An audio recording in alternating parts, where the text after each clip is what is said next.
I'm making this video because I have watched a lot of video production companies and freelancers start off giving free videos, and I think it's great, but I've definitely learned some lessons over the last couple years on when it's more appropriate and when it's not really a great return on your time.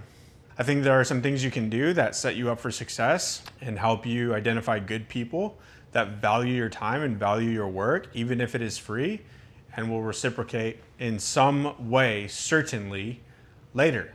And there are things you can do to assure that. So without further ado, let's make some Meagorang and get into the free videos that either did or did not work out for me. One, make it two. I'm not driving.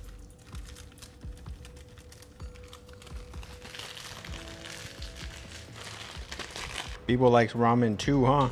Wow, that's good.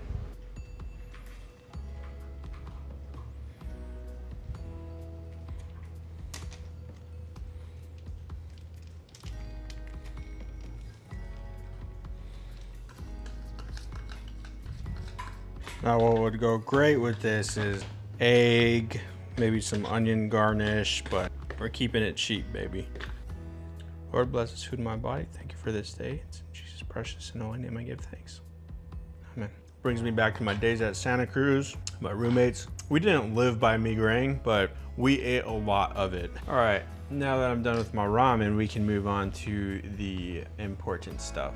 So I want to try and go in chronological order from kind of when I started freelancing a little bit. The first video is the Premiere Pro contest for Believer and Imagine Dragons. It was a music video, and it was actually, they offered a free trial to Premiere Pro to edit the footage that they had, and that really intrigued me. I did it, and it was actually the first time that I ever used Premiere Pro. I downloaded Premiere Pro and learned the whole software, you know, front to back in something like 2 weeks, 2.5 weeks, just kind of 10-12 hour days, really working on this. And the pro was that I learned a ton. I learned the entire software, or you know, enough of the software to be really dangerous with production. And the con was that the good thing is I was blinded by this confidence, which you really need in video production.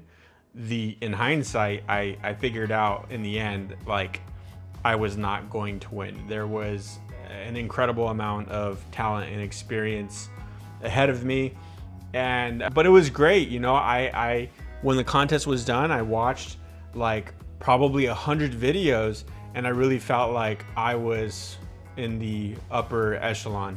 And so that was some validation, you know, to learn the software in a couple of weeks and perform better than a lot of other editors out there was a boost of confidence. So the next film was No Gem Left Behind. It was my first short film on my own.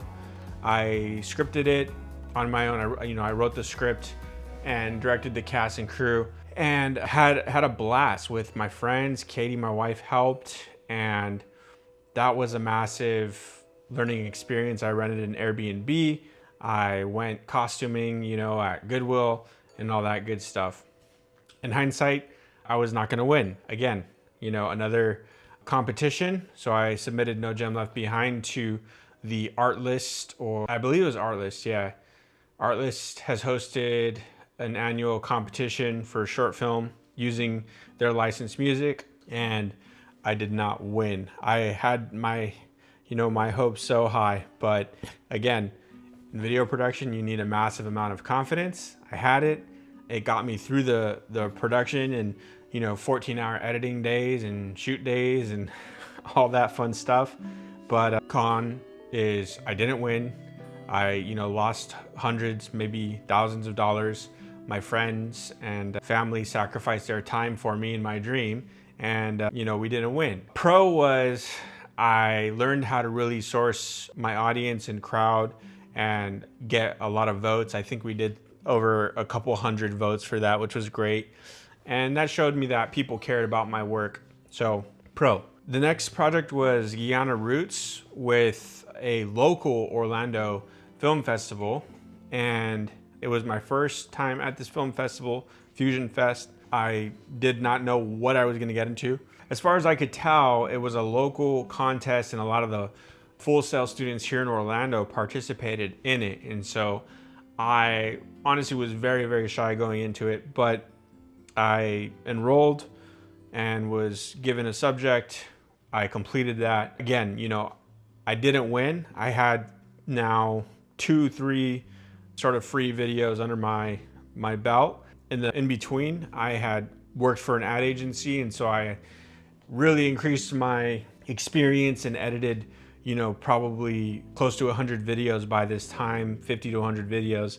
And so Guyana Roots was a big step up for me, and I felt like I had more equipment, I could really produce more, and I didn't win again, but I felt like I came in a close second. And I was actually, the pro is I was validated by the thought that I came in a close second, because out of the, you know, 15 to 20 filmmakers that participated in this contest, myself and the winner were always invited to do these film screenings, commentaries. They invited me to the Florida Film Festival, the International Film Festival here in Orlando, to do a panel. And I was given the opportunity to talk about Guyana Roots, my film, I don't know, 3, 4, 5 times or more. And it still uses as a case study for Fusion Festival to this day, which is really cool. The next video I did for free was the Syndicate Conference, which is a gaming guild that I am a part of. And I volunteered. I told my guild leader that I'd like to do it, and it was awesome. It was actually in the middle of COVID, so I really had nothing better to do. And it was in Orlando, so it made it really easy. It was literally a mile or like 0.7 miles away from where I lived. And so I would walk over every day, film, and it was hardly any sweat off of me. Pro about that, you know, in a guild, there's lots of great networking, and I felt like I had the opportunity to network and kind of really engage with and build trust in a lot of those people, which was really cool. Con, it did not lead to future work. Next is Mission Barbecue with Special Operations Warrior Foundation. So Special Operations Warrior Foundation, I was a scholarship recipient in college, and they are local to me. They're in Tampa, so not far. And Mission Barbecue is a frequent donor to them and their cause. And they were hosting something, and I thought it would be cool if I showed up, shot a couple of free videos for the both of them. And that did lead to work with Special Operations Warrior Foundation. It's key to distinguish that Special Operations Warrior Foundation does not pay for marketing. And that was made very clear in the beginning. And so I knew that I couldn't expect to work with them in the future, but I was really hoping to leverage their relationships with bigger donors and corporations. And so it was my opportunity to kind of get in there and start providing free services to the people that donate to their mission. The next film is French Sahara, and that was also a competition cut with Fusion Fest, my second year with them after Guyana Roots. I thought that went well, so I did it again. And I was definitely more comfortable, and I really had an easy time with the whole process, it being my second time. And it actually did lead to additional work. Cool enough, with the Orlando Museum of Art. My subject was a volunteer at the time, and she would help curate the installations at Orlando Museum of Art. And I would say another pro of all this was we actually got to shoot at the Orlando Museum of Art, which was really cool, because typically with, you know, with locations like that, it's very bureaucratic and hard to get approvals for, you know, for location waivers. But because of this film festival, because of the subject, we were able to film there, and I was actually able to get paid work with OMA, which is amazing. So for my second year at Fusion Festival, I'd say it panned out really, really well. I did not win, and that's okay. I won in other ways. So the next job was a film called Price of Freedom, and I talked with the producer for many months. They actually found us through Production Hub via a listing that I had totally forgotten about, and they contacted me and really sold me on this project and the work, and it was something that I wanted to be a part of. And I felt myself convincing them that we could do the work and be a part of this film, and that we could do more than they were actually looking for. And I kind of suckered myself into more work than I should have. So the pro, I'd say, with this one was I learned how sketchy the industry could be. And the con is that it never led to paid work, although paid work was promised over and over again. And I ended up spending quite a bit of money that was never reimbursed on this project. And so that was a massive lesson learned. The next project we did was for a producer who contacted a mentor of mine about a shoot here in Orlando. And I volunteered to do it because I volunteered to produce a behind the scenes video because, one, I was very grateful to work on set with my mentor.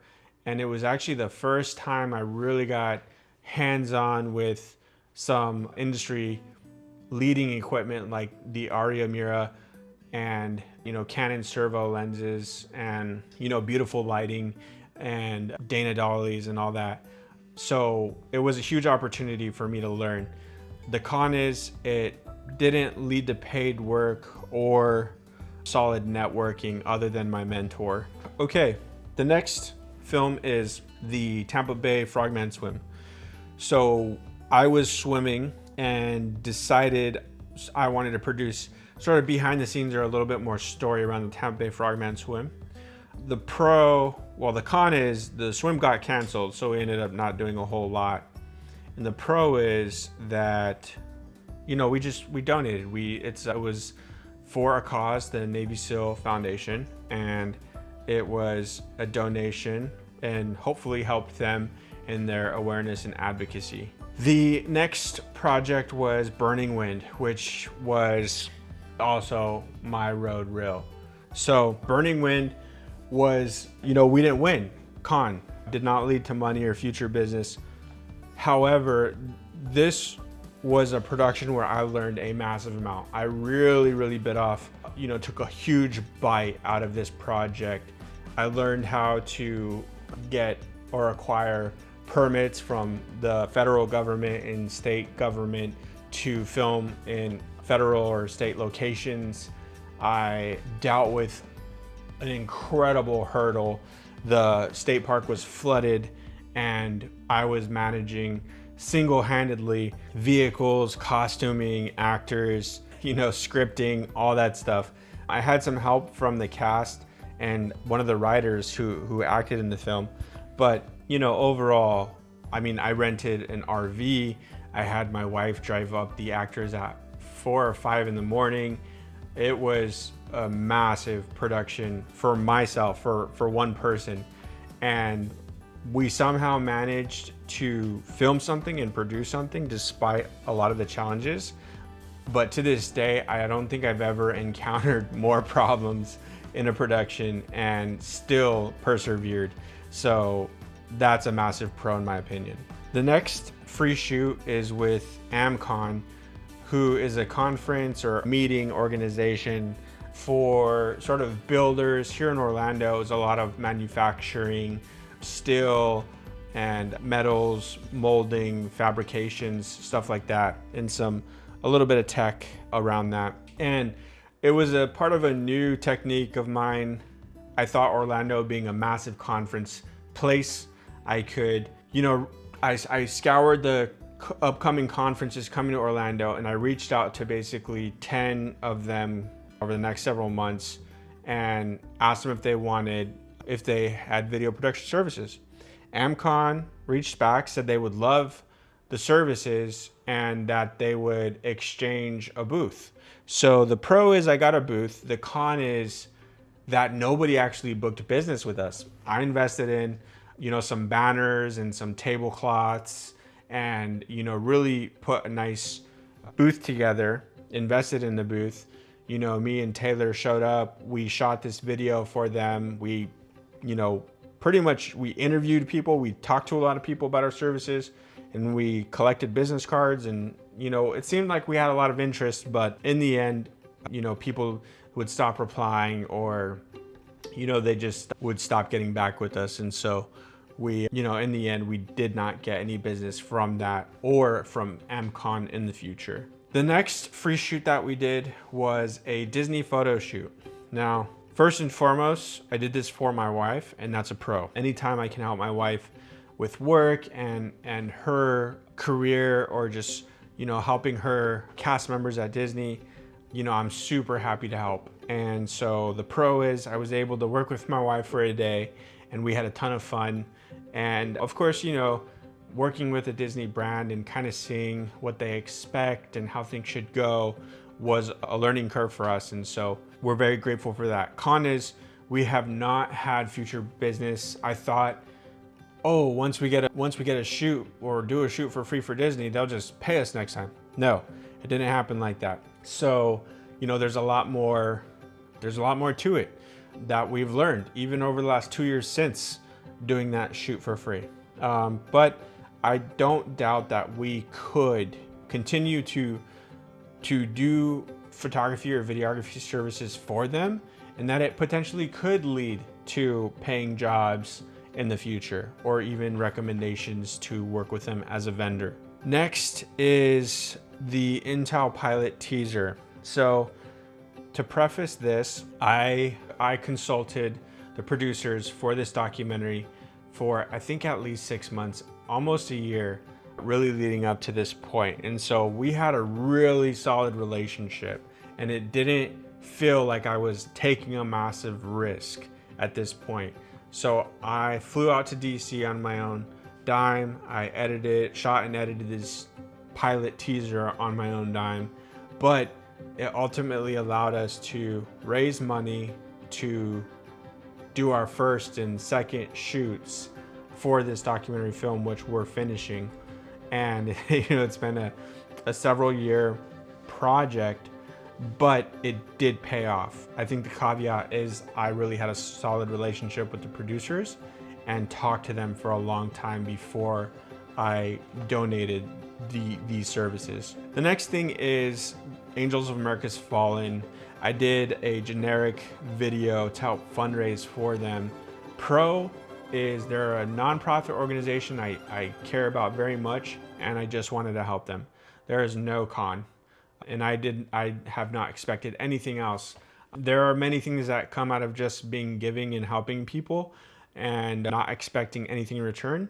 And I would rather just never expect anything from it and just continue to do stuff like that for things that I care about and people that I care about. Next is Nazaree's story. Very similar here. So I felt compelled to help Nazaree because she has a compelling story. Nazaree is the oldest of her siblings. She lost both of her parents. We are both of the same scholarship organization, and that's how I know Naz.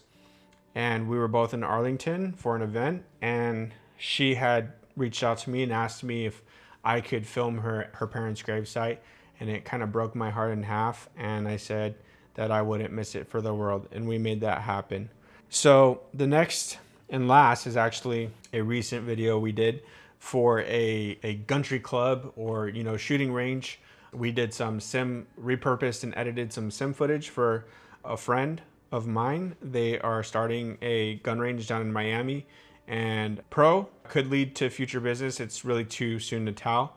Con, it takes time. We gotta pay my editors to do that stuff, and it's not free. So I think the trend is that I want to make clear. If you made it this far in the video, my hope is that you have some questions regarding the client, the pros, the cons, how much time did it take, how much money did we invest.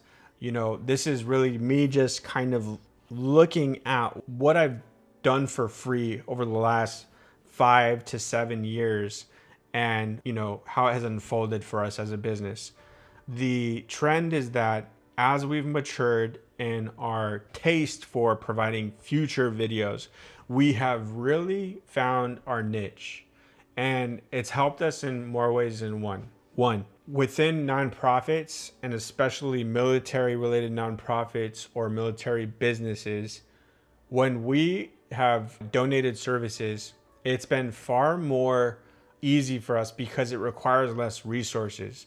One, because we're already at these events, or these organizations are adjacent to other organizations that we work with, or the footage can be repurposed for other organizations, right?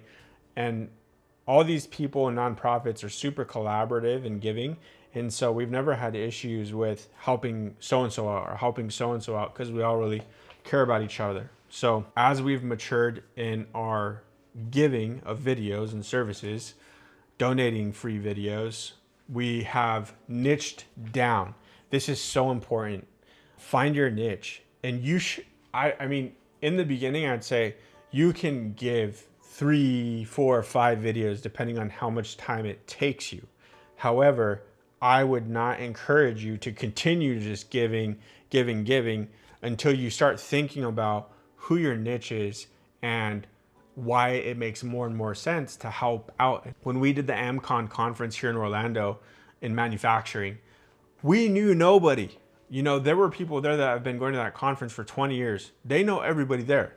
And that was something I learned was, you know, maybe if we went 2, 3, 4, 5 years in a row, people would recognize us, see us, and we would start to understand manufacturing as a whole, or distribution, or, you know, logistics, whatever, supply chain management, even like law, right? Like the different intricacies of that industry. However, we didn't know any of it. And so we're not really providing that much extra value to those people and businesses.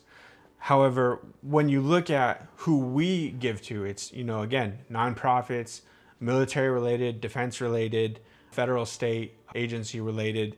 And when we provide our services to them, we bring so much to the table, so much experience and insight. We also have so many connections. Now, this list is definitely not comprehensive. I know for a fact I have given many, many more free videos out. And so for me, I think like the next video I should probably make is, well, how did these lead to paying jobs, or how did I solicit paid jobs, or how did I get my paying clients? But, you know, for today's video, it's really about how you guys are choosing to give free video services. And it just makes me cringe sometimes because I want to look out for you guys. And there's that cliche that, you know, this brings down the industry, and there's people who would charge thousands of dollars a day for the services you're providing for free to these people. But I don't think that really matters too much. It's a super valuable service. You're helping people out. That's awesome. However, do they really care about helping you out? And that's the thing that it's really easy for me to kind of answer in a lot of these videos that I'm seeing, is that a lot of these businesses like don't care that you give them free work. They're just there to use you. Again, I would just encourage you to focus on sales until you know your niche. Once you know your niche, it makes so much sense to continue to give and provide free video production services. But it really should be in the niche where you plan on spending the rest of your business career. I hope that it helps. And if you guys have any questions, please don't hesitate to let me know. PourBearStories.com. Check us out. You can look at our portfolio and check out our videos on YouTube. Yeah, thanks for watching, and have a great day.